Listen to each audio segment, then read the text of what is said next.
There we go.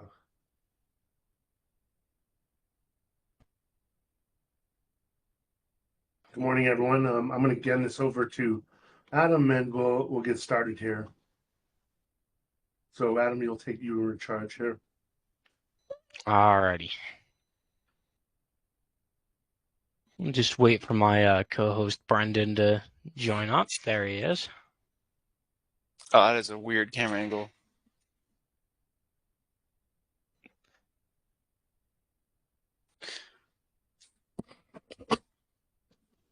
Alrighty.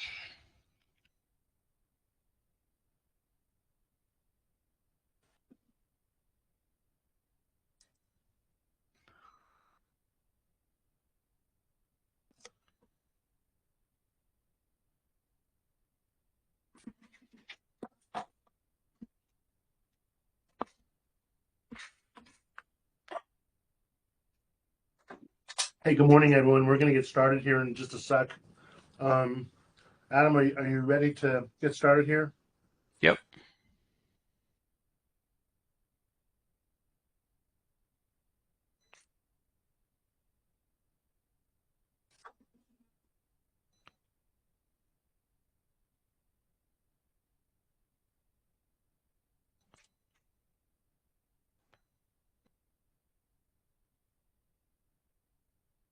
Alrighty.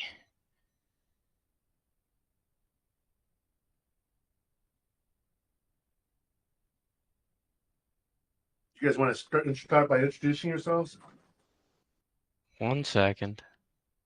Alright, can you guys see my screen? Greg? Yep. Alrighty. Perfect. Welcome to I've allowed all the attendees to allow to speak. So. Okay. Alright, welcome to today's presentation. It's AI for your business, a practical guide on AI.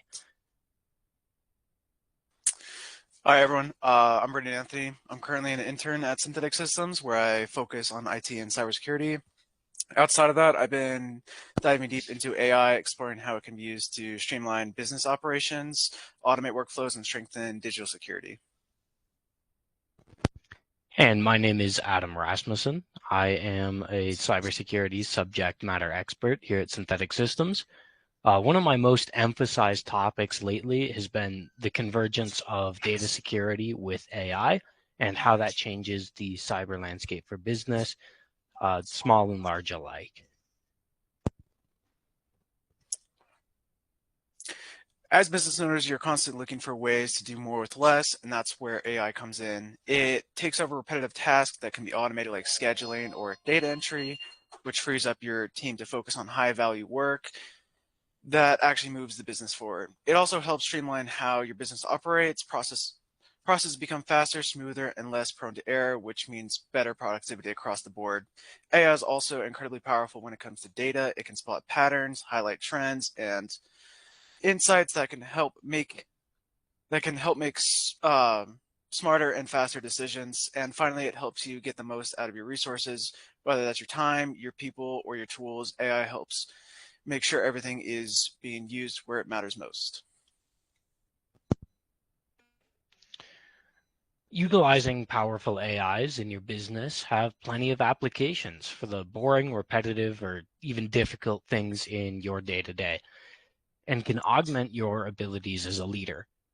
There are AI tools for just about any business task you can think of, enabling you to automate marketing, finding leads, many kinds of forecasting for markets and inventory, find the best candidates while scanning their resumes with AI, secure your business using AI, and so much more. Each of these tasks and so many more have specific AI models trained to perform each task, and usually these are rather simple to use. Like most AI, you should be able to give instruction through chatting, no code or complicated steps involved, making life way easier for yourself.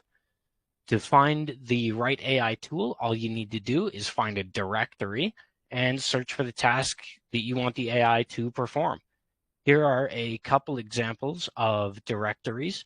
I highly encourage you to visit these websites and play around to find useful tools you think would be useful for your business. Those are at the links highlighted in red at the bottom, top AI tools and aitoolsdirectory.com.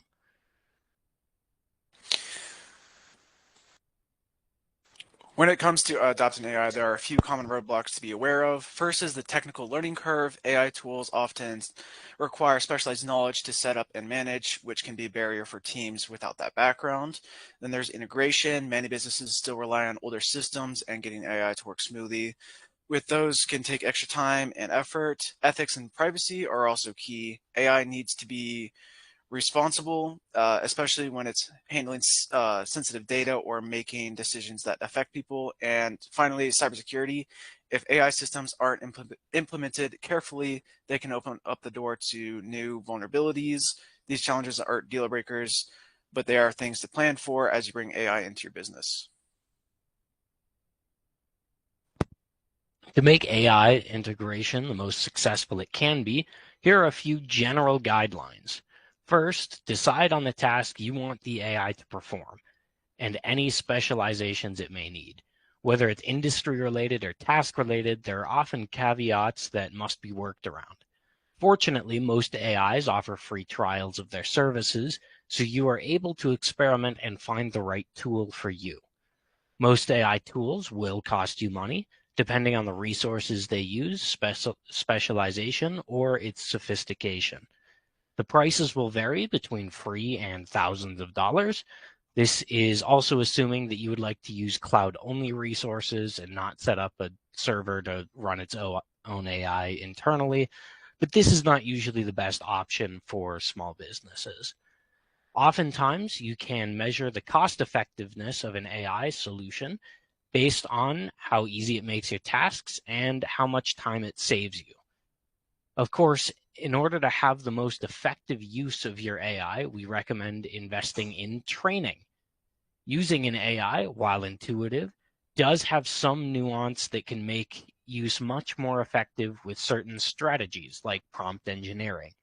For more advanced AIs, training could introduce features that you may not have noticed or didn't know how to use, all to make the tool more effective for you and your team. To best measure the effectiveness of AI, before starting, make some benchmarks by recording the amount of time and effort it takes you to complete the task that you want the AI to perform. Then set a goal on the amount of involvement from yourself, whether that's still mostly manual, like maybe writing emails so you maintain a better personal relationship with clients, somewhat automated, so maybe you have to click a button or still fill a couple things out, or fully automated, so you don't have to touch it at all. Once the AI is implemented, measure the amount of time it takes to complete the same task. The more time you save, the better. You can continue refining your process and the AI until it meets or exceeds your goals. In the past, tools for automating had two primary flaws. First, if something was not exactly correct or expected by the code, it would cause errors or break the automation. The second is that in order to create automation, you needed to know how to code or at least compile and organize complex data sets to make automations effective.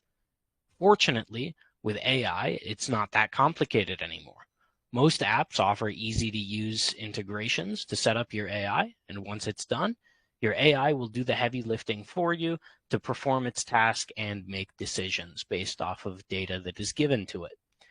AI offers an easy-to-use conversational interface so you can communicate and give directions to it in speaking terms, and it will understand you and perform actions accordingly. If you're unsure how to do something, AIs can also be very helpful in creating easy-to-understand tutorials and guides, which can save you hours of research. Prompt engineering is all about crafting clear, specific instructions to get the best results from AI tools.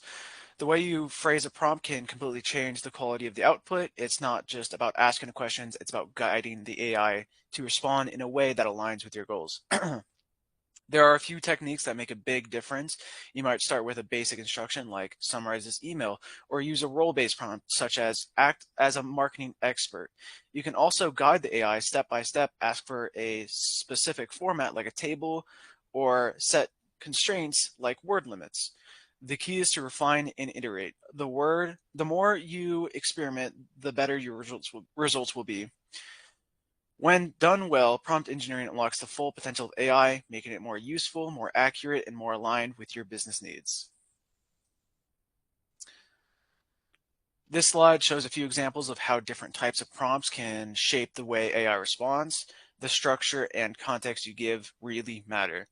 Whether you're asking for a summary, assigning a role, or setting a format, the way you frame your prompt directly affects the quality and usefulness of the output.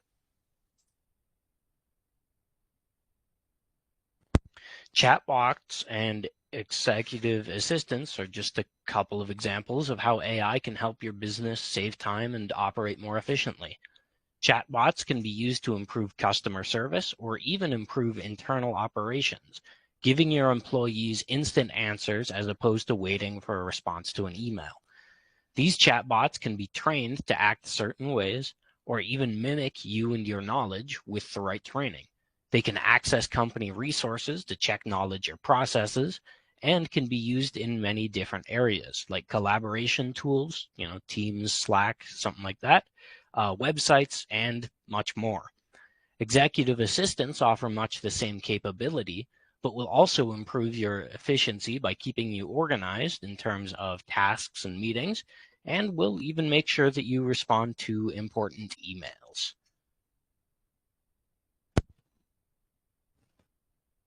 When using AI tools in your business, protecting your data isn't optional, it's essential. Start by being selective about what you share. If the information is sensitive or confidential, it shouldn't be entered in public AI tools. Also, not all platforms guarantee privacy. That's why it's important to use encrypted channels when sharing data, especially anything tied to your operations or clients. Before adopting any AI solution, take a moment to review the terms of service. It's the best way to understand how your data will be handled behind the scenes. Access should also be limited. Only team members who need to use the AI should have access to it. And finally, make regular audits part of your routine. It's the best way to catch issues early and ensure everything is running securely and as expected. When we think about data leaks, we often imagine security breaches, but sometimes it's the small things that do the most damage. Sharing internal documents, screenshots, or even AI prompts might seem harmless, but they can unintentionally reveal your strategy, tools, or proprietary processes. That's valuable intel for a competitor. If the information ends up in the wrong hands, whether that's through a misstep or an unauthorized access, it can be used for financial gain or to undercut your position in the market. A well-known example comes from the world of Formula One. During 2023, a Red Bull's car was lifted by a crane, unintentionally revealing the aerodynamic design of its underside. In just a few seconds, rival teams got a rare look at the engineering that gave it a competitive edge. It was a costly reminder that even brief, unintended exposure can hand your advantages straight to the competition. We can't give you a presentation on AI without at least touching on the ethics of AI. From job security to privacy, there are many considerations that come from the use of AI. It is a new frontier that is proven to be quite vulnerable in some situations and leaves many questions about data privacy and ownership unanswered. The integrity of this new technology relies on both those that create it and those that use it. It is up to AI companies to properly safeguard and use the data that you give to them, but it is also your responsibility to make sure that the data you give the AI is not dangerous to be handing out. It is also your responsibility to read privacy and terms of use agreements to ensure that your company's data will be used in ways that are consistent with your current use and security policies. Here are 3 AI tools that are changing how teams work. Jasper is designed for marketing. It helps generate blog posts, copy, or ad copy, and social media content quickly. While adapting to your brand's tone, it's great for speeding up content creation without sacrificing quality. And then there's Reclaim, focuses on time management and syncs with your calendar to automatically schedule meetings and tasks, protects your focus time, and helps you prioritize based on what matter most. And then there's Copilot, built into Microsoft 365.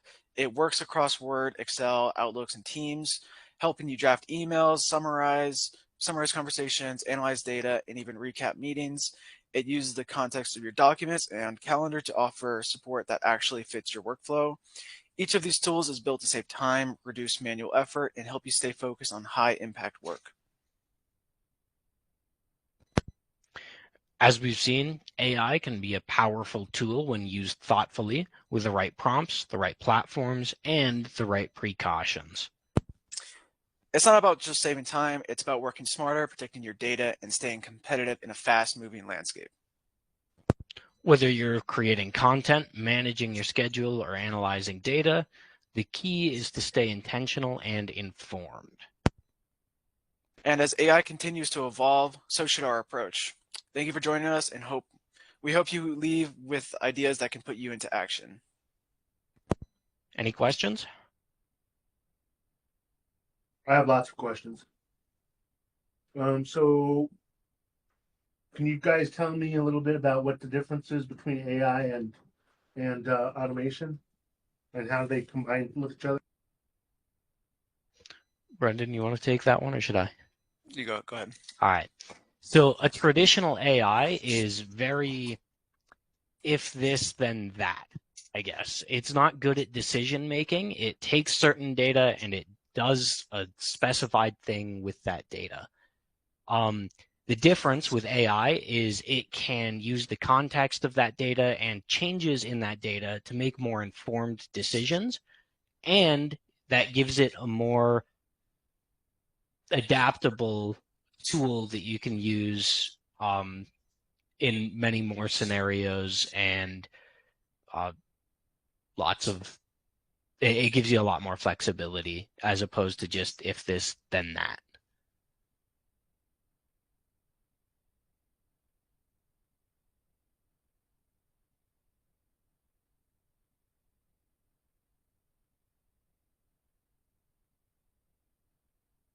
Sorry about what about the trend of what fake automation looks like? Can you expand on that? I'm sorry, fake automation?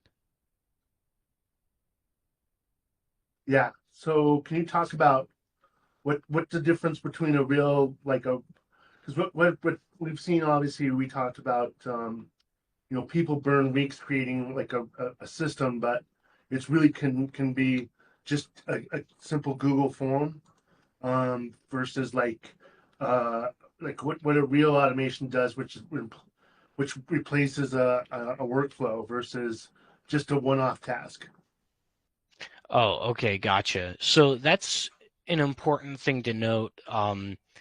When you're looking at a task that you want, an AI or something to be handled automatically, you got to look at what it is that it's trying to handle. If you're looking for something that needs the capability of AI, then yeah, you'll want a Google form or something like that, and then the AI to read that Google form and make an informed decision about what to do next. Whereas, a regular automation or a fake AI automation, I suppose, would basically just be that Google report or that Google form, and then it sends you a report. It doesn't actually do anything with that info. Is that the answer you were looking for? Yeah. Okay. One of the things I also want to talk through is what we kind of have a checklist before you build. And in that checklist, it's basically like, does this save 30 minutes of human effort per day? And is it resilient to bad input or system outages? And then we also talk about, can this operate without human babysitting? Because there is this facade of things can happen like automatically. It's sort of magic, but sometimes there's a lot of human babysitting behind it. And then also, like, before we start an AI project, we talk about, is it replacing a repeatable business task? And then when we talked a little bit about the ROI, but is there a real outcome that's measurable in hours or revenue? So those 5 things or 6 things that we talk about, if you can't tick off any 3 of those things, then you really need to stop building your AI, because you're really not doing a real world automation, right? So where we see automations that move money is kind of in a couple of different places. We see that in a lead nurture and a lead nurture engine, where you can nurture leads. We see it also in order and inventory intelligence, very heavily in analytics. And then we also see a lot with client onboarding. Those tasks are super important. And that those are really, like, almost in every business, those are real automations that actually end up moving money, right? So one of the things that I caution everybody when you're talking with someone that's, hey, we want to do some AI, is there's a lot of buzzwords that are going to that you should run away from. So when you hear about someone that wants to build you a custom AI, or a custom automation, so when you hear buzzwords like event-driven architecture or AI-powered transformation, um, I think those buzzwords are simple, because when you say event-driven architecture, it's just Zapier, and then when you talk about the second one, AI-powered transformation, that's just Make, and Make as another tool that are used.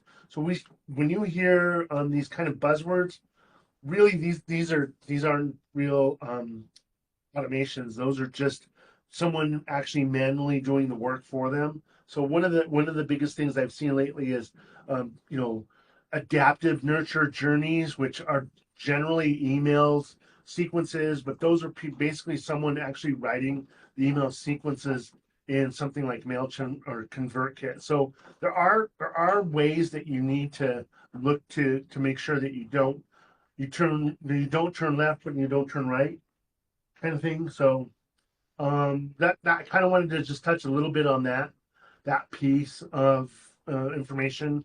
And we use a lot of different tools. So there's, like, there's the OpenAI API. There's a N8N tool that we use. So these webhooks, and then there's a front end layer like Google Sheets, Excel, Outlook. So there's a lot of components to an AI that I'd like to express. It's just not like one AI tool doing all the work. It's basically an automation tool.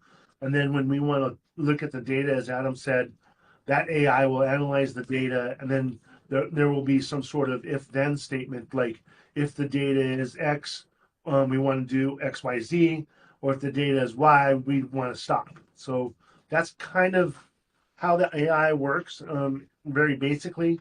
I wanted to touch base a little bit on that. Thank you, Greg. We've got a couple of questions in the Q&A chat. Somebody asks, can you tell me how you can use multiple AI tools in conjunction with others, i.e. use ChatGPT but want to integrate with other tools? How does one understand which platforms would work well, and how do I integrate them? That's a great question. So with a lot of AIs, in order to integrate them with each other, it's often best to use both of those tools and then what's called a connector tool. So these connector tools are their own AI agents that interact with both of these different tools, and then you can use, and it'll allow them to interact with each other as well. Greg mentioned one briefly called N8N, which is an automation workflow tool that utilizes AI, and that will enable the two AIs to work together. Let me know if that answered your question or if that brought anything else up. We've got another question in there. Will toggling off the settings for ChatGPT improve the model for everyone, make it private, or is that not enough? Brendan, you want to take that one? Yeah, let me go ahead and read that again. Will toggling off the setting for ChatGPT improve the model for everyone, make it private, or is that not enough? Technically, it is enough. When you switch that setting off, it puts all your information in a compartment pretty much, and it's not going to be fed. That data is not going to be fed into the next version of ChatGPT's bots. Not saying it's going to make it extremely private. It's still best practice not to share sensitive data with open AIs.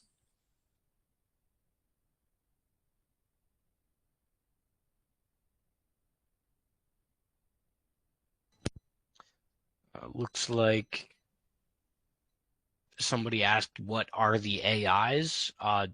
Could you elaborate on that question a little bit more so I can give you a better answer?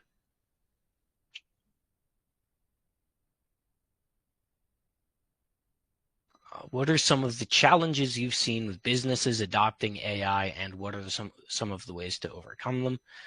The biggest one that I see is just the integration process, getting it all set up and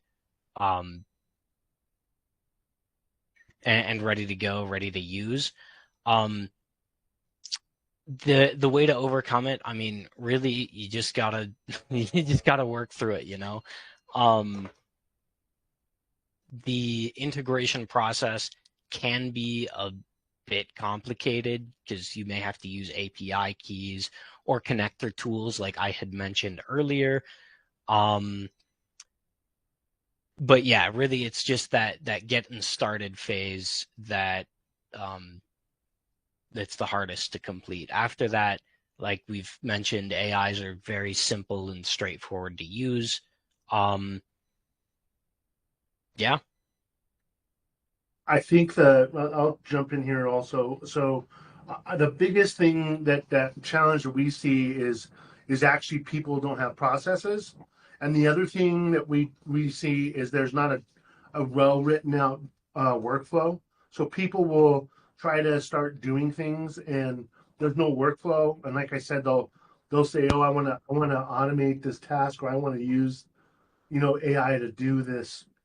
Um, I guess AI automation kind of thing. But again, the biggest thing is that you're trying. If it doesn't move money, as I like to say, it's really not worth doing the automation for. So, as I said before, does it save 30 minutes of your effort? And some of those baseline evaluations before you get started will save you a lot of time. But the next piece would be having a workflow of how that works. And I don't think we have a slide that shows what a workflow looks like or an automation. But when Adam talks about an AI to an AI, and I asked a question, what when we talk about one AI to another AI, it's not it's more of an automation. So there's a trigger on the front end, and then there's an action, which ends up with an if then or else kind of statement, and then at the end of that there's a result due to that if then statement. That and then in the end the AI actually is doing some sort of thinking. That's when we talk about AI. Otherwise, when you talk about AI, most people talk about AI thinking like, oh, it's doing a task. That's actually an automation. So there's a bit of a jargon disconnect right now. So when we talk about using AI, there's the large language models that I think most people are used to using. So that's prompt engineering and that sort of stuff, and that helps with like writing, content creation, etc. But when you're really using a full automation AI, there's automation within it that actually completes that task. Biggest challenges are there's a lot of tools out there, and a lot of people don't know where to start, and that's because there's not a workflow in place or process in place. Thank you. Yeah, so Greg did bring up a great point. One of the issues that we do see is basically data organization. So oftentimes what happens when you're integrating an AI is you will give the AI access to a folder, like within your company's, SharePoint or OneDrive or whatever tool it may be that you use to store files. And the AI will learn from all the data in that folder. So it's important that you have your processes and your workflows written out and any other information that you want the AI to know about in that folder. By giving it access to only that folder as well, that means that the AI can't have access to sensitive data. So it's also a security measure.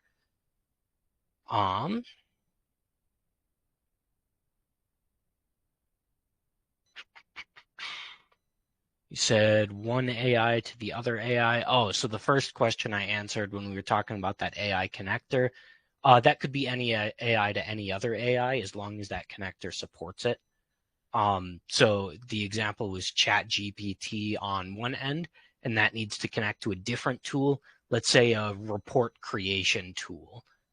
It can be any other tool on the other end, or any number of different tools on the other end, as long as they can be properly integrated, which is usually determined by that connector tool.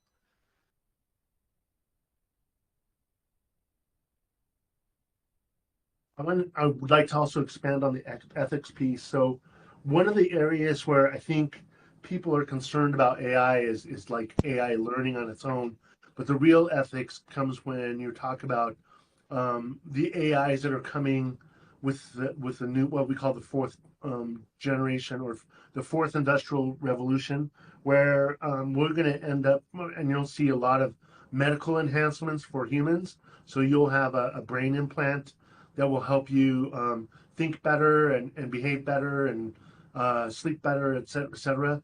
And what's going to happen is some of that data that's in your thoughts is going to be, it's going to become monetized, and that's where the AI ethics really come.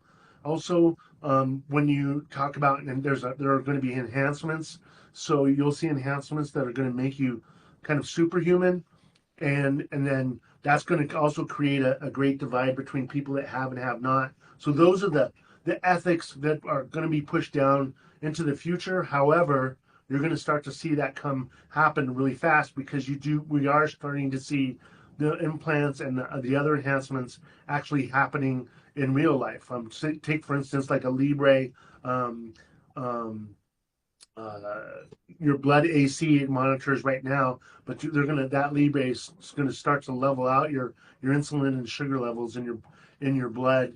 Also, there's brain implants now that are helping people see and hear, and I would say like the Meta glasses are an extended implant, but pretty soon that will actually be a brain implant as well. So those are some examples that you'll start to see coming down the line. Looks like Tyler has another question there, Adam. I'll get to that one in just a second. I'm typing out a response to another question.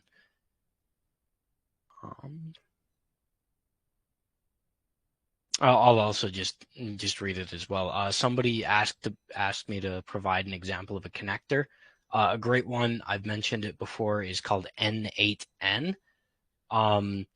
It's a workflow and connector tool that allows you to connect lots of different bits of data to different AIs as well, and of course connect one AI to another. It can allow AIs to read spreadsheets or emails, stuff like that, decide what to do with each of them, and of course which AI to send it to so that AI can do its thing.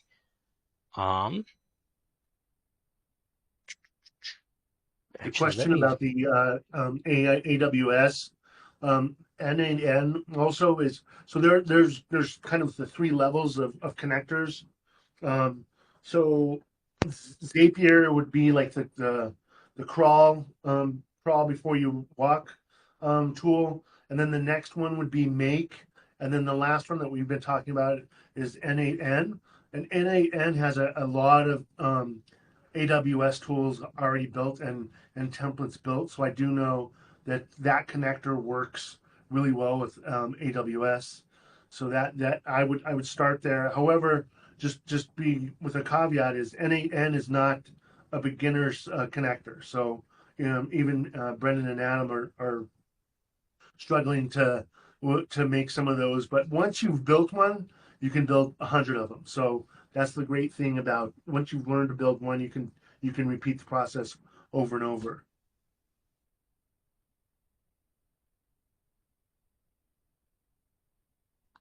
Did we answer your question, Don?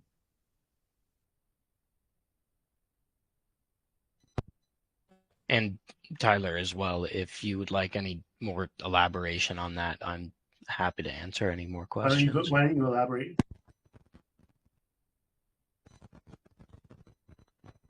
Go ahead and elaborate, Adam.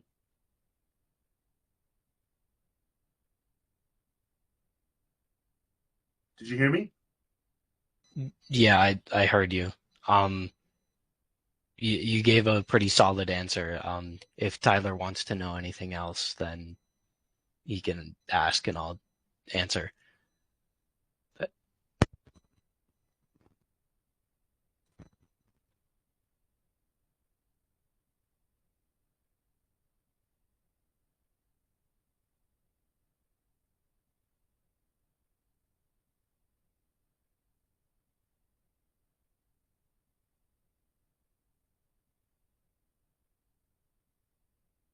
Any other questions from anyone?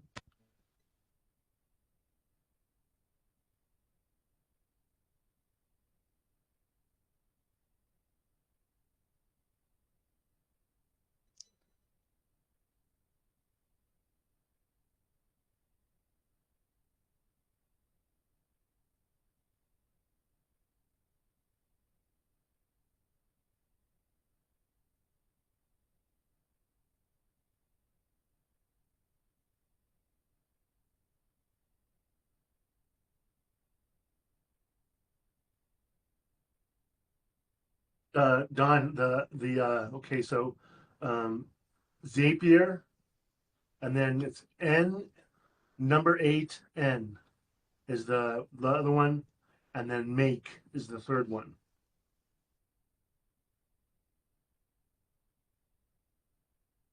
I'll put their website in the chat as well.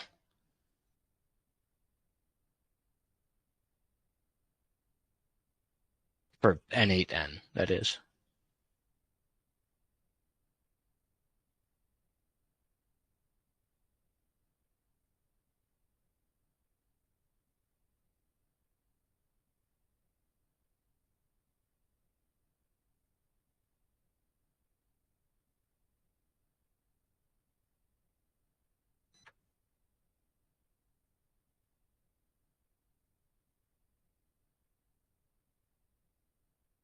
All right, everyone, we did record this, so and we'll put it up on our YouTube channel. I'll share that with you, with everyone. If there's nothing else, I'll let everybody get back to their day. Thanks for coming, everyone. I hope you learned anything. You can always reach out to us if you ever need to ask more questions.